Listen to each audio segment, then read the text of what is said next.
पितकी गांव सुख समृद्धि हेतु ग्राम देवता का पूजा अर्चना की गई।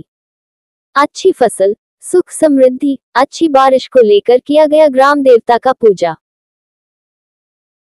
चांडिल चांडिल अनुमंडल के अधीन नीमडीह प्रखंड के लुपुंगडीह पंचायत अंतर्गत ग्राम पितकी में एक गांव की सुख शांति समृद्धि अच्छी फसल अच्छी बारिश को लेकर ग्राम देवता का पूजा अर्चना किया गया।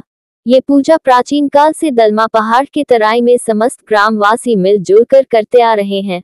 पूजा में लाया तरनी सिंह, ग्राम प्रधान गौरी शंकर सिंह, चंद्रभूषण सिंह, शशिभूषण सिंह, क्षेत्र मोहन सिंह, नौकाय सिंह, जययात्रा सिंह, देवेंद्र सिंह, जन्मेंजय गोप, शिकार महतो आदि ग्रामीण उपस्थित थे।